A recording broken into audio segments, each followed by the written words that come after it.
Hi everyone, welcome back to my channel. This is my usual weekly technical analysis outlook videos in which I will comment on what I think will happen to some FX crosses and equities. As always, before I begin, I want to clarify that this is not a solicitation or recommendation to enter into long or short positions in the names that I will mention in this video, nor do I have existing positions in them. This is not financial advice, and if you're using this content as a guide to trade, you are doing so at your own risk. Alright, let's start. These are the names that I have covered in past videos, and I will do a quick review on each of them. In the later section of this video, I will also begin covering these new names.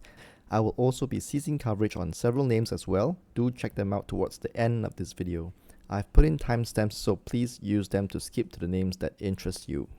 I highlighted on the 25th of October that Nissin Foods may be forming a falling wedge on the weekly chart. Last week, Nissin completed this falling wedge and this week closed above the 20-week simple moving average. I'm now technically bullish on Nissin Foods. The textbook target of this falling wedge is at 3,248. As noted in the last video, Nissin Foods could take months to progress through the correction and resumption phase. Dollar yen remains bullish in my view, as noted in the video on the 25th of October. It continues to converge towards the upper Bollinger, but has yet to test it and reached a high of 155.04 on the 12th of November, which is around 72% of the textbook target of the cup and handle bottom at 157.41. I would consider 70% to be a success, but obviously the more the better. But I'm starting to suspect that dollar yen may be forming a bearish reversal pattern, which is a rising wedge in recent price action development. Firstly, I said that price action has failed to test the upper Bollinger. This is the first sign that tells me that upside bias is waning. So along with this rising wedge, it could potentially develop into a bearish trend. So if dollar yen breaks below the support trend line, I will give up on the cup and handle bottom since it's already more than 70% success, and turn bearish on dollar yen. Alternatively, if dollar yen were to break above the resistance trend line, then I will consider this bearish pattern to be invalid. The Malaysian ringgit has been a hot topic recently, and more so against the Singapore dollar. Sing ringgit finally completed its head and shoulders top, closing below 3.2053 on a weekly basis. The textbook target of this bearish pattern is quite low at 2.8365. This is quite an excessive drop, but stay calm, listen on. First of all, this is a weekly chart. It could probably take months for this level to be reached, if ever. FX usually moves in waves. There will be ups and downs, so do not expect a one-way straight decline to this level. I expect the next move for dollar Sing to be actually higher first, due to the current overextension below the lower Bollinger and due to this week's sharp decline.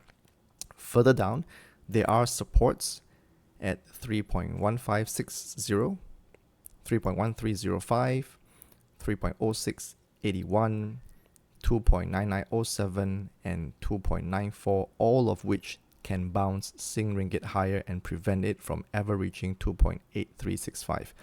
But in any case, the head and shoulders is complete, so I will take guidance from this bearish pattern until it is invalidated, which is via an advance above 3.3727. Rebounds from here will be seen as corrective in nature. Sterling dollar finally completed its head and shoulders top on the 3rd of November.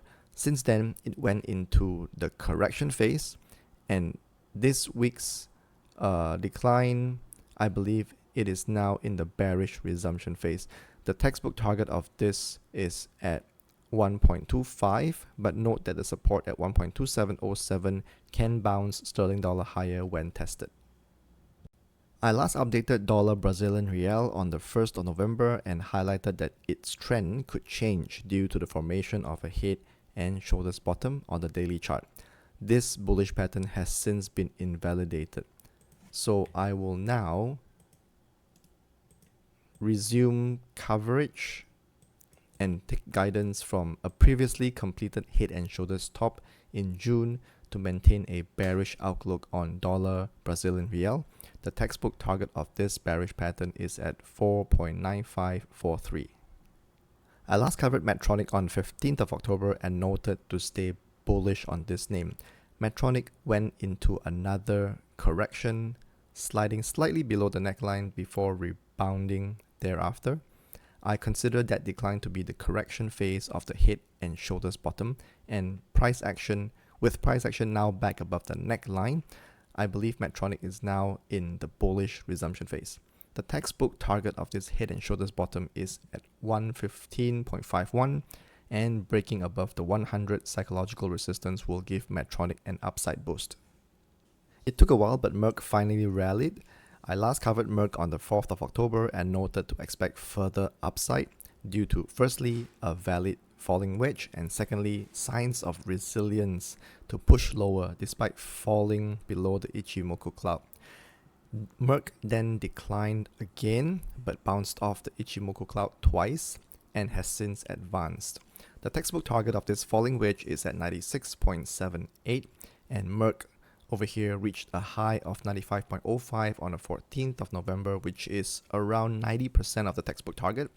I consider this falling wedge to be a success, but will not cease coverage yet just to see if Merck can go all the way to 96.78. I realize I've not updated Salesforce for a long time, since 11th of August, but then again there is nothing much to update, to be honest. Ever since forming the supposed second shoulder of the head and shoulders top, Salesforce has trended lower with 3 failures to hold above the 20-week simple moving average, but has yet to complete this bearish pattern. Completion will be via a weekly close below 230, and the textbook target is pretty low at 93.11. I will begin coverage on Tesla and turn technically bearish on it. It has completed a double top on the daily chart after closing below 411.45, and the textbook target of this bearish pattern is at 352.08, and you can see Tesla has already closed within the Ichimoku cloud, though I suspect the next move for Tesla is likely to be higher first due to overextension below the lower Bollinger. Now, if Tesla really falls to 352.08, this will increase the chance of Tesla forming another double top on the weekly chart. Looks something like this. It's also a double top on the weekly chart, though this one requires a weekly close below 214.25 to complete, and it could take many months. Moving on to a hot topic this week, Bitcoin appears to be crashing. I believe Bitcoin may be nearing completion of a rising wedge, a bearish pattern.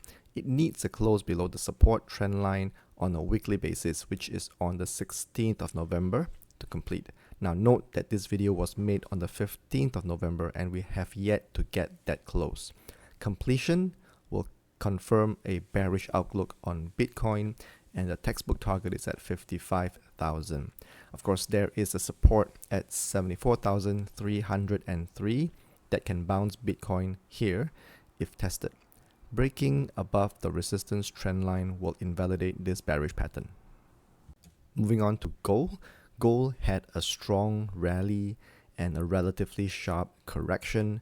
The rebound that many people expected then occurred, but I'm not sure if most people are ready for a potential reversal to a bearish trend. Gold's recent price action development suggests the formation of a cup and handle top, a bearish pattern, one that must be completed via a close below 3,886.46 and has a textbook target at 3,393.9. Closing below the 20-day simple moving average will give it a downside tilt, but of course alternatively rising above the last high, which is 4,245.19, and I think it's not difficult to do that, will invalidate this bearish pattern. Similarly, silver's bullish outlook is at risk of ending as well. It may be forming a double top after upside over here, failed in the last 2 days. Still, I'm not turning bearish on silver. This may just be another correction. What will increase silver's downside risk is a close below the 20-day simple moving average. Closing below the support at 45.55 will complete this bearish pattern that has a textbook target at 36.71. Alternatively, climbing above 54.39, and again this is not difficult, will invalidate this bearish pattern. Last but not least, I will also add EURCHF to my new coverage. EURCHF is nearing completion of a descending triangle. If price action closes below the support at 0.9222 on a weekly basis, then this is a bearish pattern. At this juncture, I am technically neutral on EURCHF because I cannot rule out the possibility of price action rebounding off this support. After all, this has occurred 5 times since August last year. A rebound that breaks above the resistance trend line will complete this pattern in a bullish direction. Either way, the potential move resulting from this pattern is around 442 pips. Moving on to names that I will no longer be covering in future videos, starting off with Bayer. I will cease coverage on Bayer. I caution on the potential formation of a double top, but this bearish pattern has since been invalidated over here after price action climbed above 29.93. Next, I will also cease coverage on dollar Mexican peso. I last highlighted on the potential formation of a cup and handle bottom on the 1st of November, but this bullish pattern has been invalidated after dollar peso fell below the low that formed the handle of the pattern. That's the end of my sharing. I will give updates to these crosses and names only when there are meaningful development, and in the next video, it will highly likely be on new crosses and new names. If you like what I'm doing, please help me out by giving me a like. Please subscribe and hit the notification button for more videos like this.